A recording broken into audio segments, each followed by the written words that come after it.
Porsche गाड़ी को शराब पी के चलाता है और 2 लोगों की हत्या करता है तो उसे कहा जाता है कि ऐसे लोग। इस घटना का राजनीतिकरण करने की ये बहुत ही ओछी कोशिश है। नमस्कार दोस्तों, मेरा नाम है मनीष कुमार सिंह और आप देख रहे हैं 4 PM महाराष्ट्र। मैं फिर से हाजिर हूं मुंबई और महाराष्ट्र की बड़ी खबर के साथ में। और आज हम बात करने वाले एक ऐसी खबर के बारे में जो हमें और आपको आईना दिखाती है। समाज में क्या कुछ घटित हो रहा है, किस तरह के प्रशासन के बीच में हम रहते हैं, कौन सी कानून व्यवस्था हमारे बीच में जो है वो बनी हुई है, ये तमाम चीजों की पोल खोलती हुई ये घटना जो मैं आपको बताने जा रहा हूँ। जी हाँ, मैं बात कर रहा हूँ पुणे की वो घटना जहां पर शराब पीकर एक रईसजादे ने अपने 2 करोड़ से ज्यादा महंगी गाड़ी से 2 मासूमों को कुचल दिया, उन्हें मौत के मुंह तक पहुंचा दिया। जी हाँ, इस वीडियो में हम बात करेंगे इस घटना के बारे में और साथ ही साथ ये भी हम बात करेंगे कि आखिर हम किस तरह के समाज में रहते हैं, किस तरीके के जो सरकार है, जो सत्ता में जो सरकार बैठी है, हम किस तरह के लोगों को चुन करके भेज रहे हैं।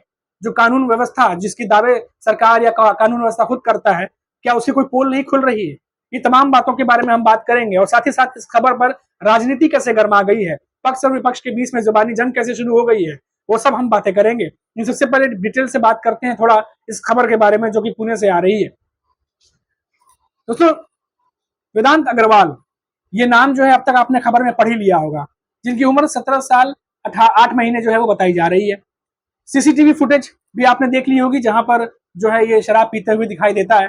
उसके बाद 2 करोड़ से ज्यादा महंगी की गाड़ी है पोर्शे, जिसमें ये बैठ कर निकलता है और पुणे की पतली गलियों में जो है 200 की स्पीड से गाड़ी दौड़ाता है। और वहां पर 2 इंजीनियर कह सकते हैं जो बाइक पे जा रहे थे, उनको रौंदते हुए निकल जाता है, उन्हें मौत के मुंह तक पहुंचा देता है।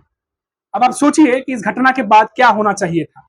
फिर वहां के लोग जो हैं पोर्शे से वेदांत को उतारते हैं और उसे पुलिस के हवाले करते हैं, ये सोच करके कि पुलिस के हवाले करने के बाद न्याय होगा और इसे इसके अंजाम तक पहुंचाया जाएगा जो अपराध इसने किया है।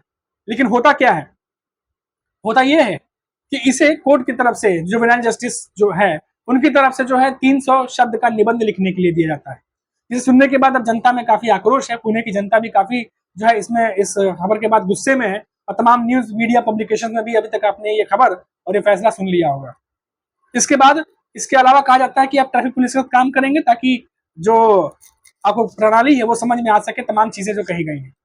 अब आप सोचिए कि 2 लोगों की जान जो है वो चली जाती है और जो जुवेनाइल जस्टिस बोर्ड है उनकी तरफ से कहा जाता है कि 300 शब्दों का निबंध लिखिए, ऐसे लिखिए जो बच्चों के स्कूल में लिखाया जाता है। अब इस तरीके की बात सामने आने के बाद तमाम लोग जो हैं वो गुस्से में भी हैं, आक्रोशित हैं और अपने अपने तरीके से इस पर जो है रिएक्शन दे रहे हैं। सोशल मीडिया पर भी हमने देखा बहुत सारे लोगों ने अपने अपने रिएक्शन दिए हैं। अब घूम फिर के सवाल हमारे और आपके सामने ये आता है, जब ये घटना हम देखते हैं, सुनते हैं कि हम किस तरह के समाज में रहते हैं। ये घटना अगर कल को आज आपके साथ, हमारे साथ या किसी के साथ भी हो सकती है, तो क्या कोई भी रईसजादे के हाथों अगर कोई मरता है तो क्या उसका कोई पैसे वाला जो उनके पिताजी हैं या उनके जो भी उनके घर में हैं, तो क्या उस खबर को दबाने की ऐसे ही कोशिश करेंगे? क्या हम कानून और न्याय व्यवस्था से ये भी नहीं रख सकते सामने से उम्मीद कि न्याय गरीब हो या अमीर दोनों के लिए बराबर होगा? बहुत सारी बातें हैं, बहुत सारे सवाल हैं जो आज हमारे और आपके सामने खड़ी हैं। लेकिन इन सब के बीच जो बाकी मैंने आपको बताई जो अपडेट, उसके अलावा मैं आगे की आपको बात बताता हूँ। ये जो अनीश वादिया और अश्विनी कोस्टा, ये 2 इंजीनियर थे, इनके पेरेंट्स के बयान भी इस बीच जो है वो सामने आ रहा है। कह रहे हैं ये कोई एक्सीडेंट नहीं है बल्कि ये हत्या है। अगर आपने इंटरव्यू सुने होंगे तो आपका कलेजा फट जाएगा। जी हाँ, इन दोनों की जो मौत हुई है इस एक्सीडेंट में, इनके पेरेंट्स के इंटरव्यूज भी कुछ मीडिया पब्लिकेशन ने किए हैं जो लगातार सोशल मीडिया पे वायरल है। और मैं आपको बता दूं कि ये जो वेदांत अग्रवाल है, इनके जो फादर हैं विशाल अग्रवाल, ये ब्रह्म रियलिटी एंड इंफ्रास्ट्रक्चर जो कंपनी है पुणे की, उसके ओनर है। और बताया जाता है कि बहुत रसूख रखते हैं वहां पर, काफी ज्यादा पैसे वाले हैं और बहुत ज्यादा इनकी कंपनी जो है बड़ी कंपनी है और बहुत बड़े बिल्डर है वहां के। लेकिन बहुत बड़ा बिल्डर होना, बहुत बड़ा किसी के पास बैंक बैलेंस होना किसी को ये इजाजत नहीं देता है कि वो शराब पीकर किसी पे गाड़ी चढ़ा दे। जी हाँ, जुवेनाइल बोर्ड की मैं बात कर रहा था, juvenile justice board. Juvenile justice board ने जब ये फैसला सुनाया उससे पहले भी 2-3 चीजें गौर करने वाली हैं। जब ये जो वेदांत अग्रवाल है, जब वो शराब पी रहा था तब क्या वो जुवेनाइल नहीं था? क्या वो 18 साल से ऊपर का था? जब वो पोर्शे में बैठकर ड्राइव कर रहा था तो तब क्या वो 18 साल से ऊपर का था? जब वो 200 से ऊपर गाड़ी चला रहा था तब क्या वो 18 साल से ऊपर का था या 18 साल से नीचे का था? ये तमाम चीजों को देखते हुए आप देखिए, उसके बाद एक्सीडेंट होता है। एक्सीडेंट के बाद फिर पब्लिक आती है और उसको पकड़ती है और पुलिस के हवाले करती है, और उसके बाद जो चीजें होती हैं वो सामने आपके सामने आती है। लेकिन सबके बीच पुलिस क्या करती है? पुलिस जब हंगामा होता है, जब पब्लिक में गुस्सा फूटता है, जब मीडिया में न्यूज आती है, तब कमिश्नर पुणे के सामने आते हैं, कहते हैं कि नहीं नहीं, छोड़ा नहीं जाएगा, जो भी गलती की गई है, जो भी चीजें होगी, जांच होगी, उसके अकॉर्डिंग जो भी जांच आगे बढ़ेगा, हम पनिशमेंट देंगे, तमाम बातें सामने आने लगती हैं। लेकिन सबके बीच जो महाराष्ट्र के उप मुख्यमंत्री हैं देवेंद्र फडणवीस, उन्होंने क्या कहा है वो भी मैं आपको सुनाऊंगा। लेकिन उससे पहले राहुल गांधी इस पूरी घटनाक्रम पे क्या कह रहे हैं, पहले आपको राहुल गांधी का मैं एक बयान सुनाता हूं। पहले राहुल गांधी का बयान मैं इसलिए सुना रहा हूं क्योंकि इसके बाद देवेंद्र फडणवीस ने इस बयान पर रिएक्ट भी किया है, इसीलिए पहले आप राहुल गांधी का बयान सुनिए, उसके बाद हम आगे बढ़ेंगे। बस ड्राइवर, ट्रक ड्राइवर, ओला, उबर, ऑटो ड्राइवर अगर गलती से किसी को मार देते हैं तो 10 साल की जेल में सजा हो जाती है और चाबी उठा के वो फेंक देते हैं। मगर अगर अमीर घर का 16 साल का 17 साल का बेटा पॉश गाड़ी को शराब पी के चलाता है और 2 लोगों की हत्या करता है तो उसे कहा जाता है कि ऐसे लिख दो। ऐसे ट्रक ड्राइवर से, बस ड्राइवर से क्यों नहीं लिखाते? उबर ड्राइवर, ऑटो ड्राइवर से क्यों नहीं लिखाते? नरेंद्र मोदी से पूछा गया कि 2 हिंदुस्तान बन रहे हैं, एक अरबपतियों का, एक गरीबों का। उनका जवाब आता है, क्या मैं सबको गरीब बना दूं? सवाल ये नहीं, सवाल न्याय का है। अमीरों को, गरीबों को, दोनों को न्याय मिलना चाहिए। न्याय सबके लिए एक जैसा होना चाहिए, इसीलिए हम लड़ रहे हैं, अन्याय के खिलाफ लड़ रहे हैं। तो देखा आपने, राहुल गांधी सीधे सीधे सरकार को जो है वो आरोप लगा रहे हैं। जी हाँ, सरकार की वैसे जिम्मेदारी भी बनती है कि कोई भी खबर अगर मीडिया में आ जाए या लोगों को मालूम चल जाए, हो हंगामा हो जाए, तो सिर्फ इज्जत बचाने के लिए, साख बचाने के लिए ही उस पर अमल करना जरूरी नहीं है, बल्कि ये लोग अगर नहीं भी जाने, मीडिया में कोई खबर नहीं भी आए, तो भी प्रशासन की तरफ से ये जिम्मेदारी बनती है कि जो भी न्याय प्रणाली है उसका कानून का पालन हो और न्याय अमीर हो या गरीब सबके लिए बराबर हो और सबको बराबर का न्याय मिले। खैर, अभी मैं देवेंद्र फडणवीस का इंटरव्यू आपको सुनाता हूँ कि देवेंद्र फडणवीस इन तमाम घटनाओं पर क्या कुछ कह रहे हैं, सुन लीजिए आप भी। इस घटना का राजनीतिकरण करने की ये बहुत ही ओछी कोशिश है, क्योंकि पुणे की घटना में पुलिस ने तुरंत कार्रवाई की। जुवेनाइल जस्टिस बोर्ड ने उसके ऊपर जो निर्णय दिया, उसके ऊपर हमने भी आश्चर्य व्यक्त किया है, लेकिन पुलिस उस पर रुकी नहीं।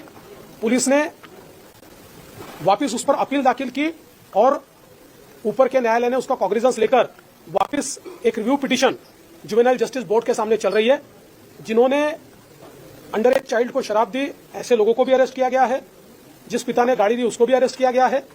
तो मुझे लगता है कि पुलिस की तरफ से पूरी कार्रवाई हुई, लेकिन हर चीज में वोटों की राजनीति को लाने का जो प्रयास राहुल गांधी करते हैं, मुझे लगता है कि ये बहुत गलत है और उन्होंने इस घटना का जो राजनीतिकरण किया है, मैं उसकी भर्त्सना करता हूँ।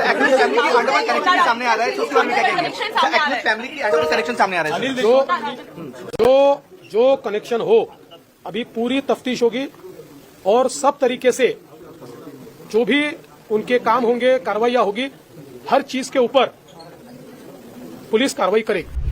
तो सुना आपने, अब इस मामले पर राजनीति भी जो है वो शुरू हो गई है, राजनीति गर्मा गई है, लेकिन इन सब के बीच प्रशासन अपनी जिम्मेदारी से पल्ला तो नहीं झाड़ सकता। जी हाँ, और ना ही कानून व्यवस्था जो है अपनी जिम्मेदारियों से पल्ला झाड़ सकती है। और इन सब के बीच जो कुछ भी पुणे में हो रहा है, जो कुछ भी पुणे में हुआ, ये जनता भी देख रही है, देश की जनता भी देख रही है, क्योंकि हमें और आपको रहना इसी समाज में है। तो किस तरीके का समाज हम बना रहे हैं, किस तरह की कानून व्यवस्था पर हम यकीन कर रहे हैं और किस तरह का शासन प्रशासन हम चाहते हैं, ये सब कुछ आपके हाथ में है। इसीलिए जब भी इस तरह की जब चीजें होती हैं तो आवाज हमें उठानी चाहिए। और साथ ही साथ जब सरकार हम चुनते हैं, क्योंकि लोकसभा इलेक्शन चल रहा है, तो इसमें भी ध्यान दीजिए कि जब सरकार हम चुनते हैं तो इसीलिए सरकार को ध्यान से चुनना बहुत जरूरी है कि जिसको आप चुन के भेज रहे हैं, क्या वो आपके साथ इस तरीके के वाक्य जब होंगे तो आवाज उठाएगा या नहीं उठाएगा।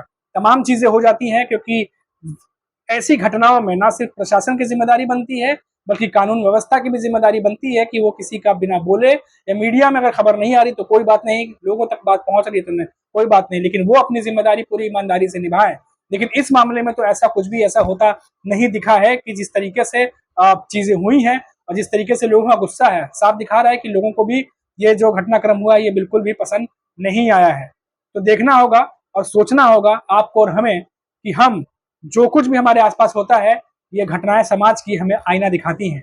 इसीलिए हमें और आपको बहुत गहरे तौर पर सोचना होगा कि किस तरीके का प्रशासन हम चाहते हैं, किस तरीके के लोगों को चुन करके हम भेज रहे हैं, जो आपका, समाज का और कानून का सबका ख्याल रखे।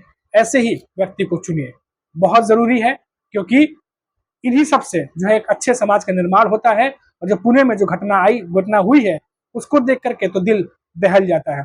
इन तमाम वाकये पर आप भी क्या सोच रहे हैं, कमेंट बॉक्स में जरूर बताइएगा। तो फिर लौटेंगे तो बात करेंगे किसी बड़ी खबर पर। तब तक के लिए आप देखते रहिए 4 PM महाराष्ट्र।